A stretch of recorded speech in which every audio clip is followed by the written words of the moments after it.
Mesdames, Messieurs, bonsoir. Les titres du journal. La Guinée, par le biais du président de la République, prend part au sommet de Davos. Professeur Alpha Condé était ce matin face à la presse internationale. Dans l'importation des véhicules, des limites sont fixées. Le décret vise à sécuriser la population et éviter les accidents. La Guinée pleure son gouverneur. Le décès de Soriba Sorel Camara crée un choc. Il était le président du conseil de ville de Conakry. C'est tout pour les titres. Dans quelques instants, les détails. Une fois encore, bonsoir et bienvenue dans ce journal que nous ouvrons par ces séries de décrets. Décret portant loi de finances initiale pour l'année 2016. Le président de la République promulgue la loi dont la teneur suit. Dispositions générales relatives aux ressources, aux charges et à l'équilibre budgétaire et financier. Dispositions relatives aux ressources. Article 1.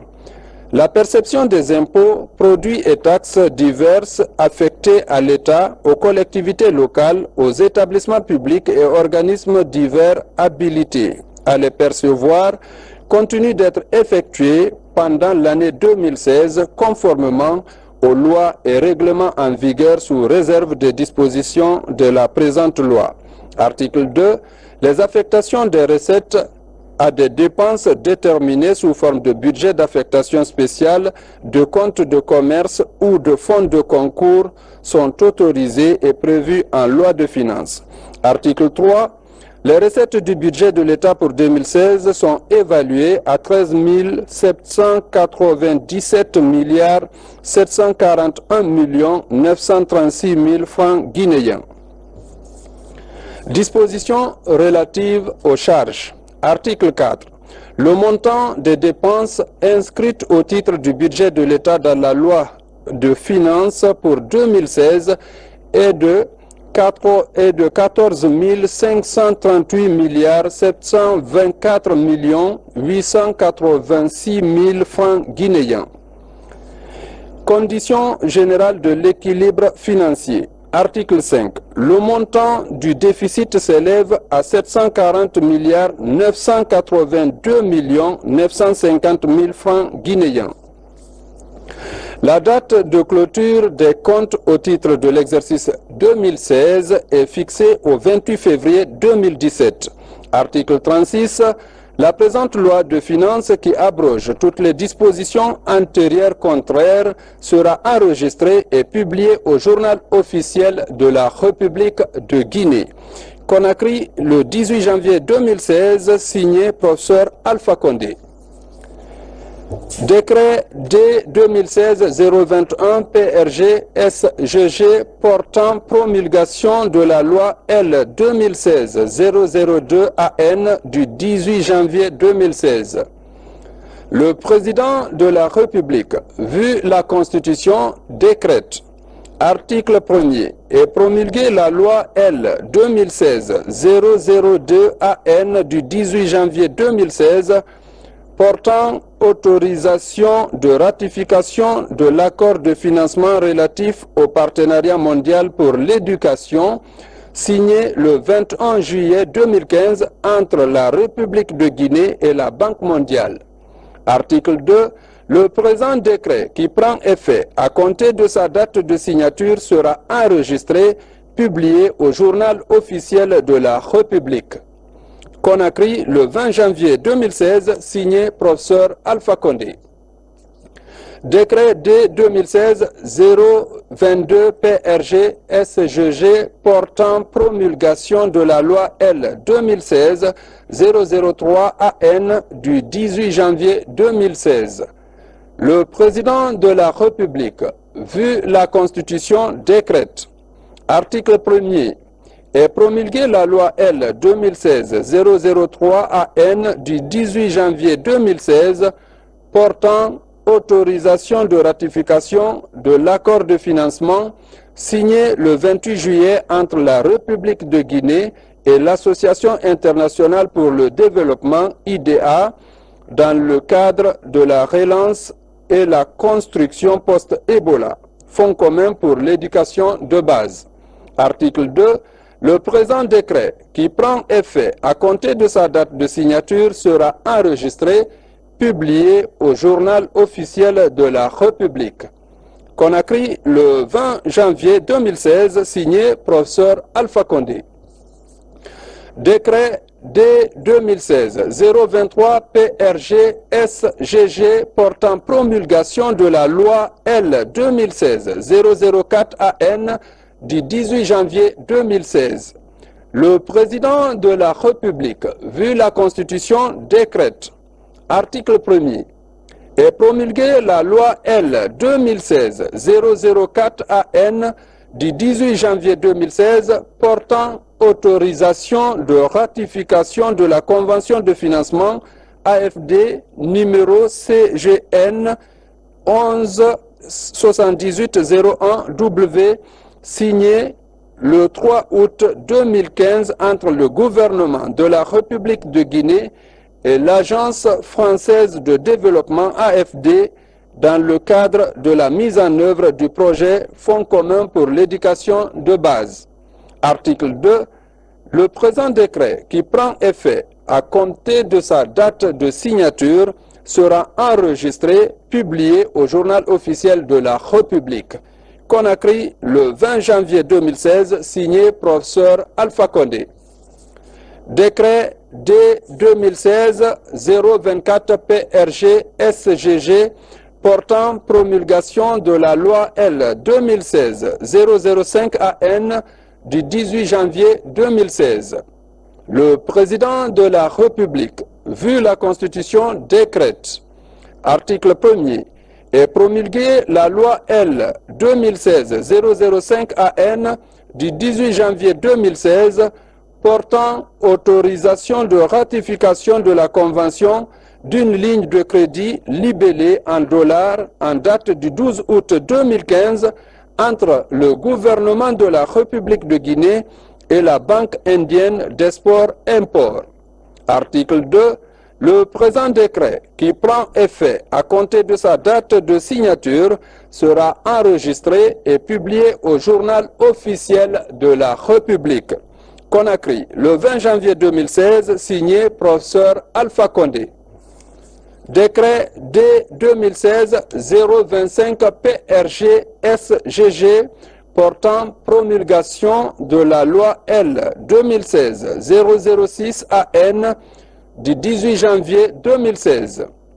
Le président de la République, vu la Constitution, décrète, article 1er, et promulgué la loi L 2016-006 AN du 18 janvier 2016 portant autorisation de ratification de l'accord de projet et le contrat de financement d'un montant de 65 millions d'euros entre la République de Guinée et l'Organisation pour la mise en valeur du fleuve Gambie, OMVG, et la Banque européenne d'investissement, BEI, dans le cadre de la réalisation du projet d'investissement de l'OMVG.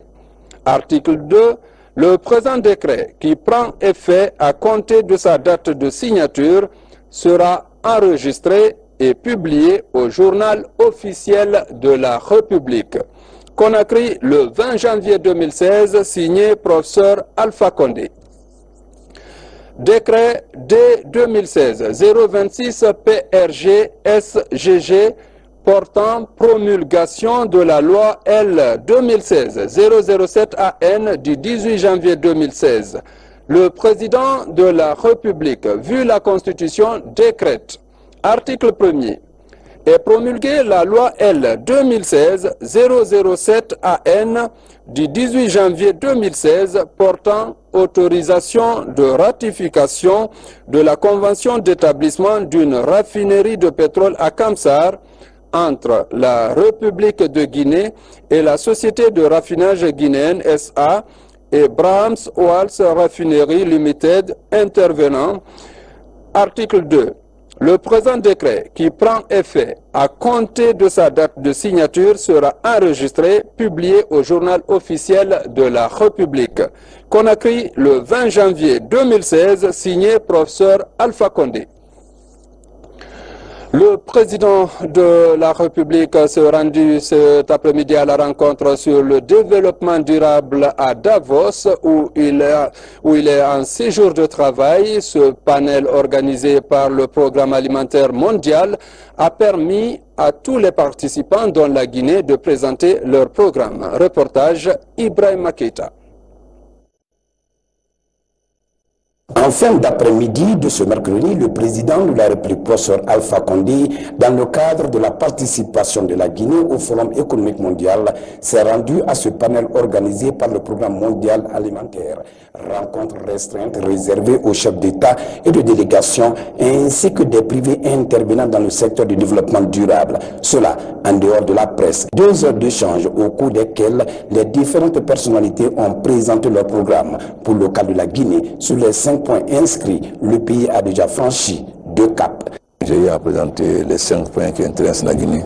Et c'est important parce qu'il y a à la fois les présidents, le secrétaire général Kagame, mais aussi le secrétaire général des Nations Unies, mais aussi des hommes d'affaires. Donc aussi pour voir la participation du privé dans le développement durable. J'ai donné l'exemple de la Guinée qui a déjà réalisé 2 points. Le point 5 qui est la participation des femmes au gouvernement et le point 7 qui est l'énergie renouvelable. Satisfait des résultats, professeur Alpha Condé a multiplié les contacts avec des partenaires de terrain capables d'apporter leur expertise à un pays qui veut maintenir son programme de changement, surtout dans le domaine agricole. Le département de l'enseignement technique appuyé par Afriland First Bank vient de lancer un programme d'autonomisation des femmes, c'est-à-dire favoriser leur bien-être économique par la formation et l'apprentissage. Explication Moussa Komara et Sata Oumou Diallo. Manque d'organisation, l'analphabétisme et l'exclusion sont autant de facteurs qui freinent l'épanouissement économique des femmes en milieu rural et périurbain. Face à ces obstacles, l'Office national de la formation et du perfectionnement professionnel ONFPP entame un vaste programme de formation et d'apprentissage de ces femmes en vue de faciliter leur autonomisation. Nous allons donner des formations théoriques et pratiques. Nous allons ensuite mettre à disposition de ces femmes bénéficiaires des formations des équipements. Et puisque durant la formation, les femmes produisent, ces productions aussi seront également mises à leur disposition.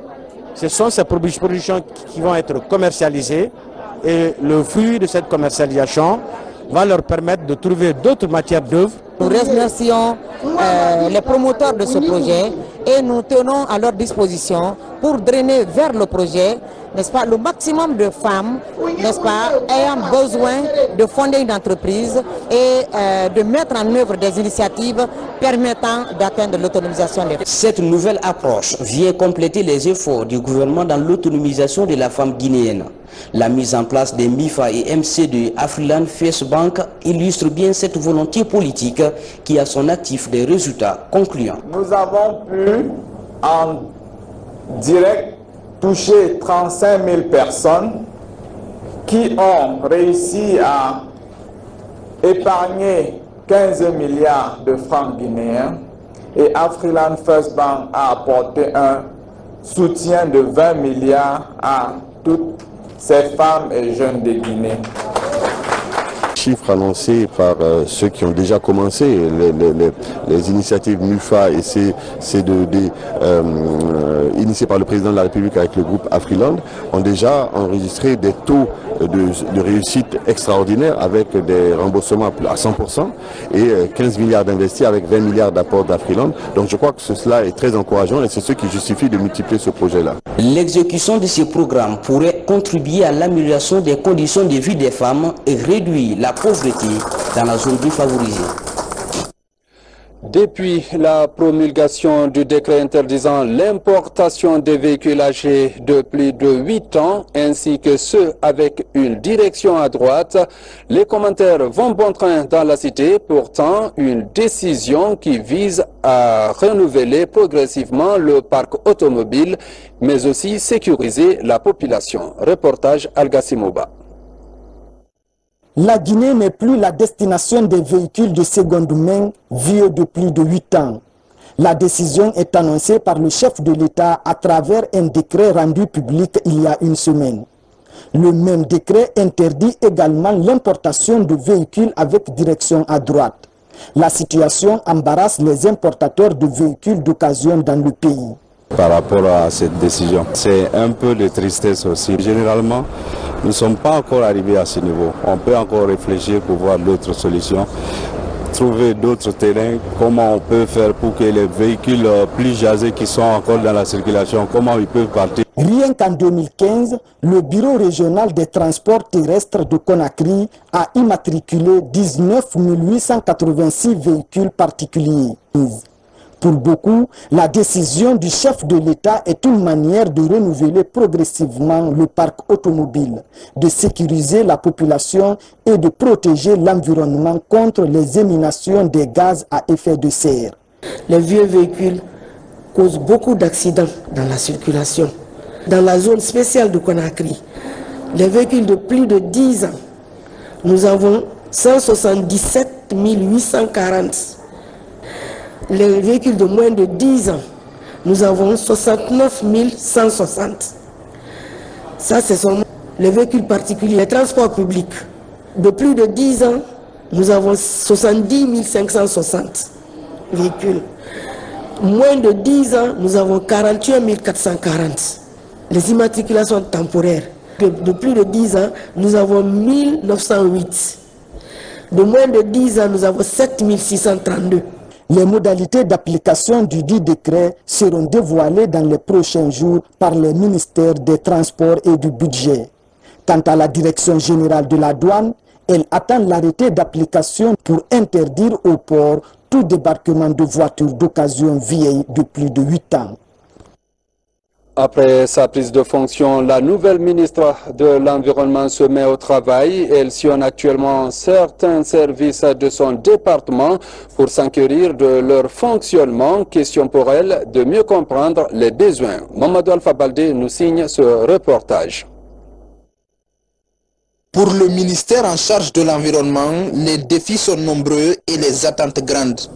En tournée dans les différents services, la nouvelle patronne du département discute avec les cadres, évalue les besoins et tire un constat. Le constat est amer. Depuis ce matin, j'ai visité presque toutes les directions techniques. Le constat est le même. Rester dans les bureaux, convoquer les directeurs, on n'a pas la réalité. Mais se déplacer, faire le tour des structures, on voit vraiment ce qui ne va pas, ce qui est le dysfonctionnement. Partout où il y a le dysfonctionnement, on a la chance de parler avec les cadres pour voir réellement les problèmes et toucher du doigt les problèmes. De la Direction nationale de l'environnement, en passant par l'Office guinéen du bois et le Service national de la gestion des catastrophes, le paiement correct des redevances environnementales, la formation des travailleurs ou encore la valorisation et la gestion du bois sont entre autres sujets évoqués. On saisit cette opportunité pour poser nos problèmes, nos difficultés en termes de fonctionnement, nos difficultés aussi liées à l'équipement. Je crois qu'elle a pris bonne note et on a passé aussi en revue toutes les activités que nous avons menées avant qu'elle ne soit là et les acquis, surtout en termes d'élaboration des normes. Nous avons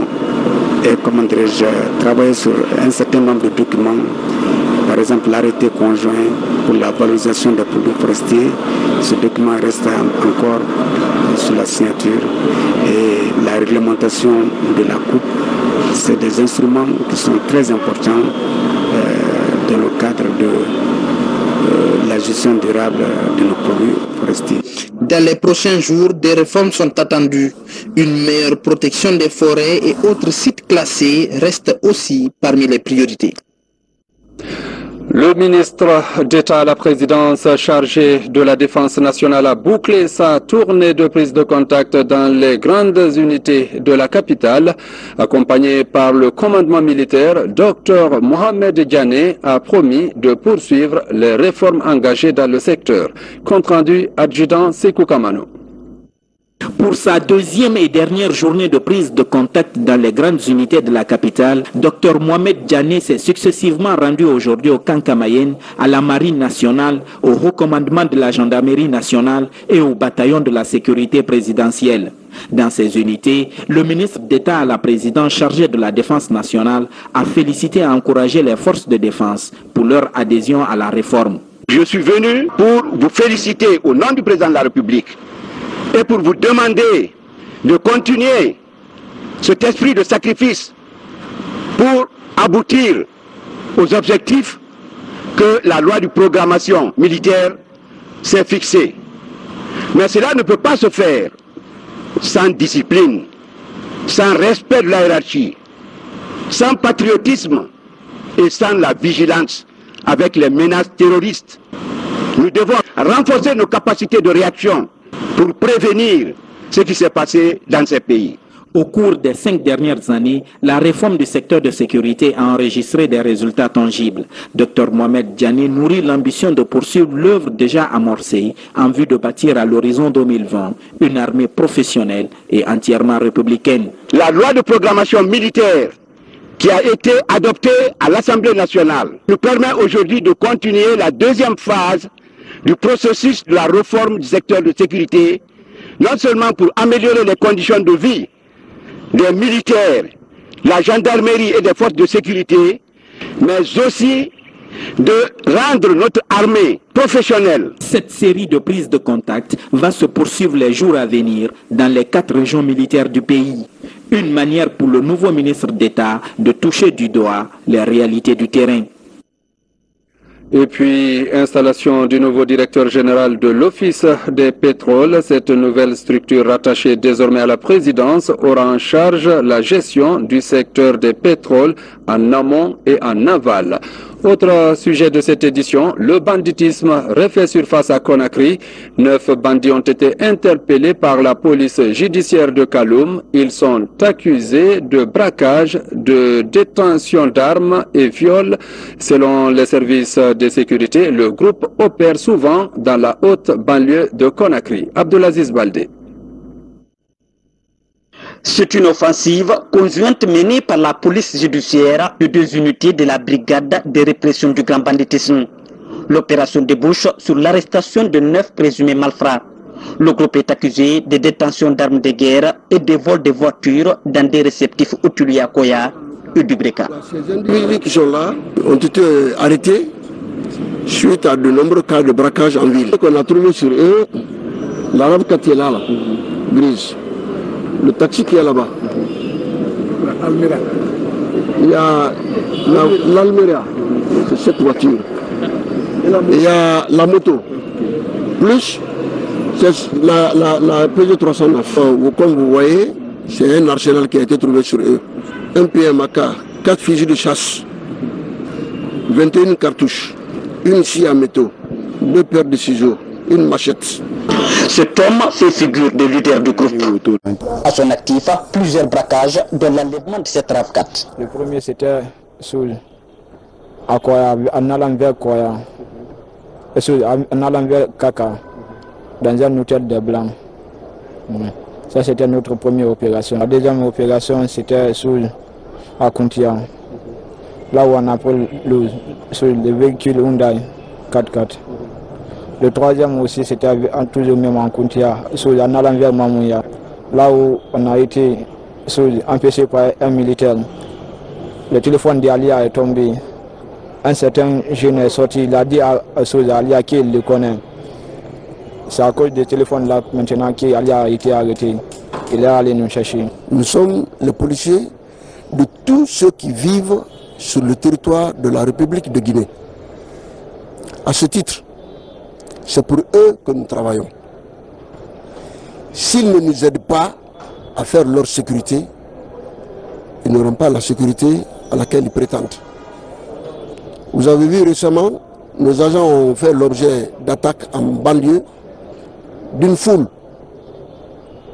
Je veux que les populations se joignent à nous pour combattre les bandits. Au cours du passage musclé de cette bande, dans un hôtel de Dubreka, une fille a été kidnappée avant qu'elle ne soit violée. Un autre coup de filet réussi par les services de sécurité, cette fois-ci avec les services spéciaux antidrogue. Ils viennent de démasquer un réseau de trafiquants de devises.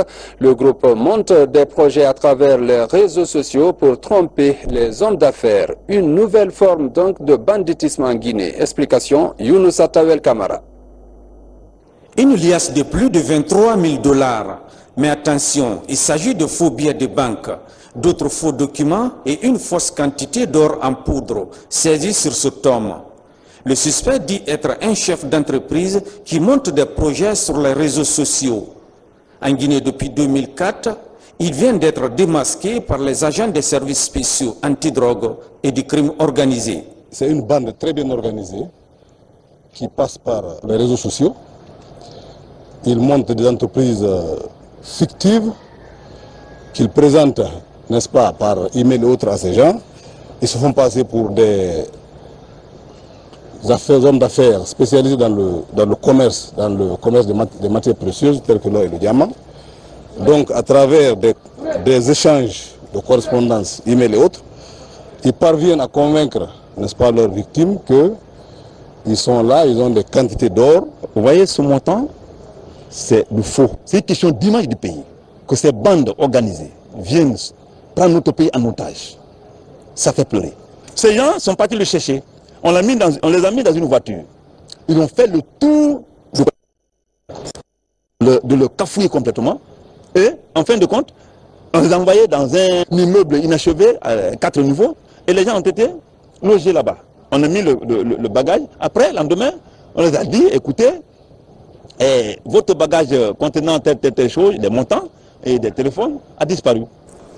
Sur son passeport à la marque guinéenne Alseni Alfou Kamara et sur la carte d'identité du pays Aluseni Sané. Une seule personne pour 2 identités. De quoi renforcer le doute sur ce citoyen ouest-africain. Des Espagnols qui parlent. C'est moi qui ai invité les Espagnols ici. Quand ils sortent, on se vit. Pour lutter contre les réseaux douteux en Guinée, les services spéciaux antidrogue et du crime organisé se dotent de ce numéro spécial, une ligne opérationnelle 24 heures sur 24. Santé à présent pour parler des arrêts cardiaques qui constituent un véritable problème de santé publique dans notre pays.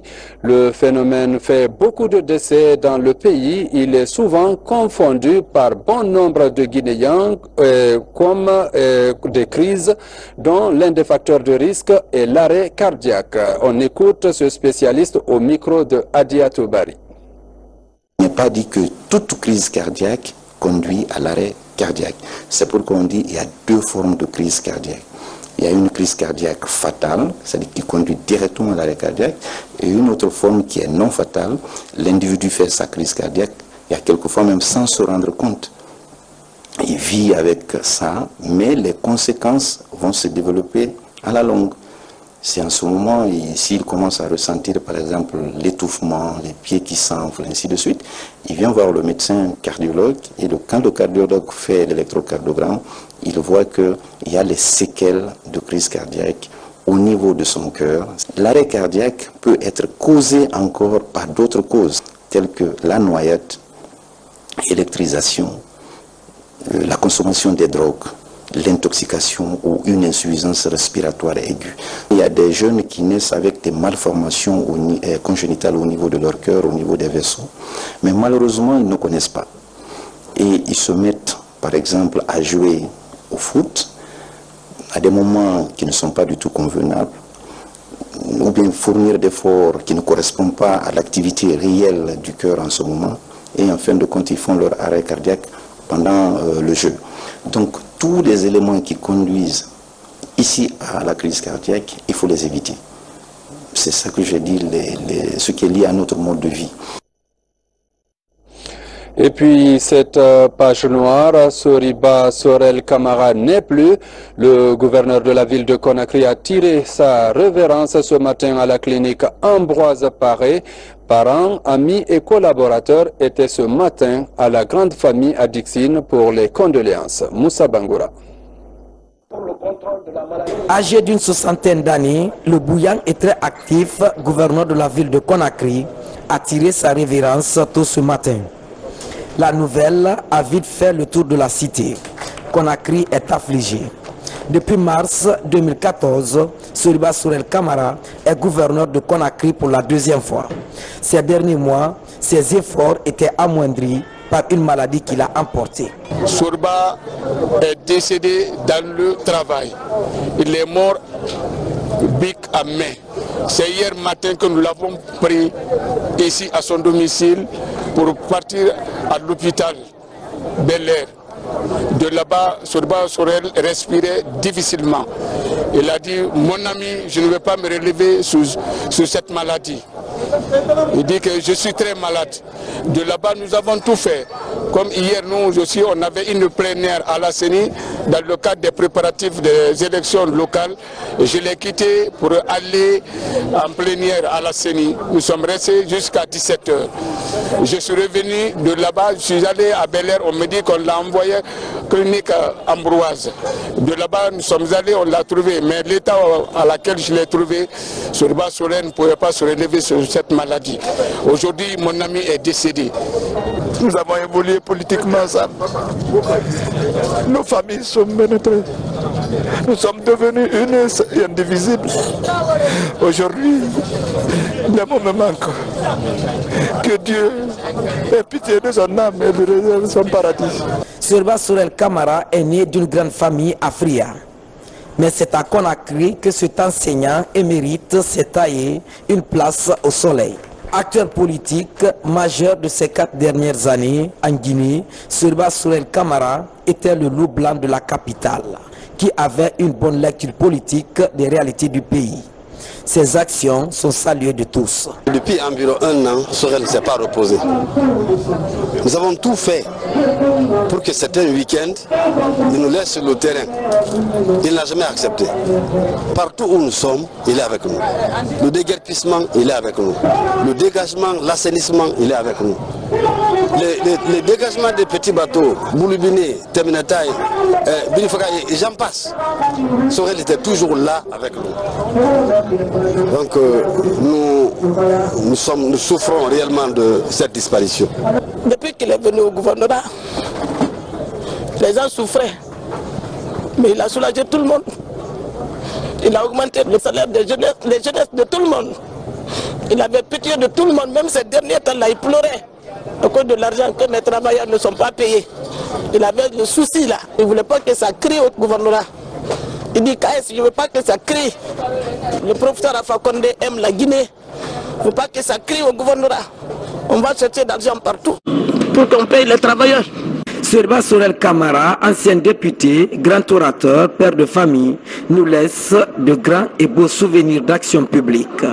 Sa femme, ses 4 enfants, sa famille politique et amis seront difficiles à consoler. La première dame de la République, Adja Diéné Condé, accompagnée des hauts cadres de l'État et le chef de file de l'opposition, se sont rendus dans la famille mortuaire. Des moments de témoignage sur la vie de l'homme, le récit avec Ali Badra Condé.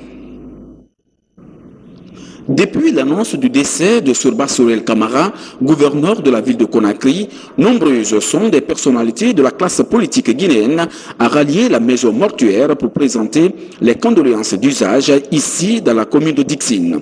Parmi ces personnalités, la première dame de la République, Adja Diéné Condé, accompagnée des membres de son cabinet, mais aussi le chef de file de l'opposition guinéenne, El Hadj Cellou Dalein Diallo, et le haut représentant du chef de l'État, Sidya Touré.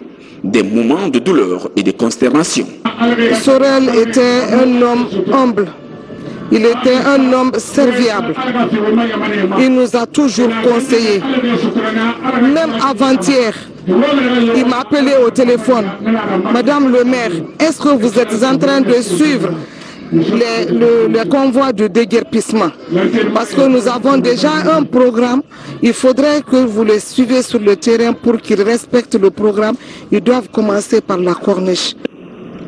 Le conseiller stratégique de la Fondation Prosmi a, au nom de la Première Dame de la République, exprimé sa compassion face à cette perte. La nouvelle triste, elle n'a pas dormi, elle ne fait que pleurer. Et les frères a accompagné la famille de Sorel Sorba pour le Sorel Sorba qui est resté attaché à la Guinée, à la mouvance, à l'opposition pour que la Guinée soit un pays de paix. Le chef de file de l'opposition guinéenne, quant à lui, est revenu sur les mérites de l'homme. Je voudrais adresser à la première dame ici présente aussi les mêmes condoléances. Sorel était un ami. On a longtemps travaillé ensemble sous la direction du général Lansana Conté. Je ressens une grande douleur aujourd'hui parce que je sais que la Guinée vient de perdre un de ses fils valeureux. Selon bon nombre de personnes, Sorba Sorel Camara a servi la nation guinéenne avec loyauté et abnégation. La cérémonie d'inhumation est prévue pour ce vendredi à Conakry.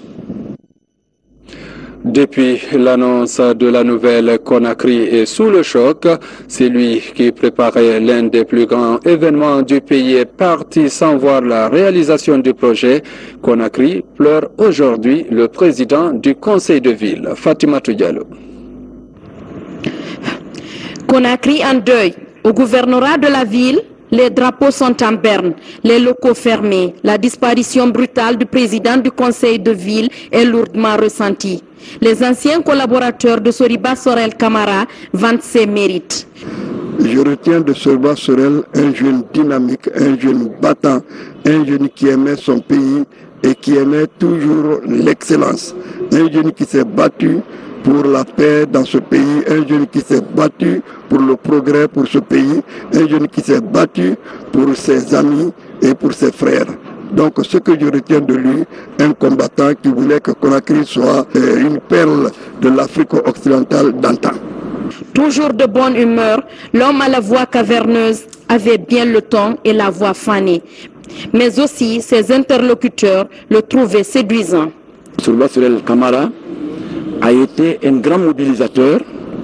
Avec ce profil politique, il a été un grand communicateur, très inspiré, très intelligent, très chaud.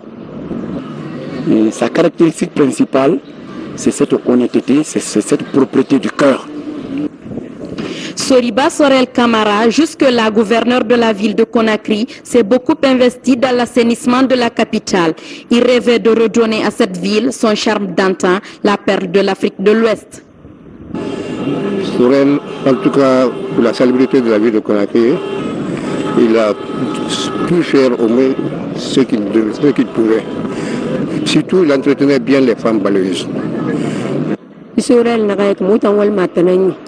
On travaillait pour Sorel, je suis une balayeuse. Avant-hier, il a commencé à nous payer et Dieu en a décidé ainsi.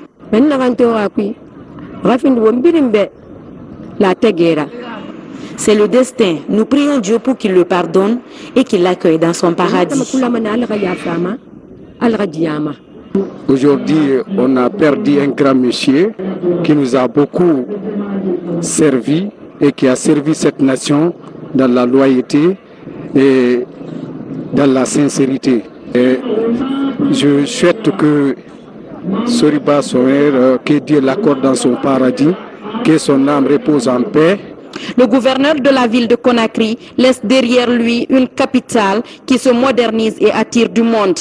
En plus des grandes rencontres politiques, Conakry sera en 2017 la capitale mondiale du livre. Soriba Sorel Camara préparait sa ville à répondre aux attentes de tous. Paix à l'âme de Soriba Sorel Camara. Mesdames et messieurs, c'est la fin de ce journal. Merci.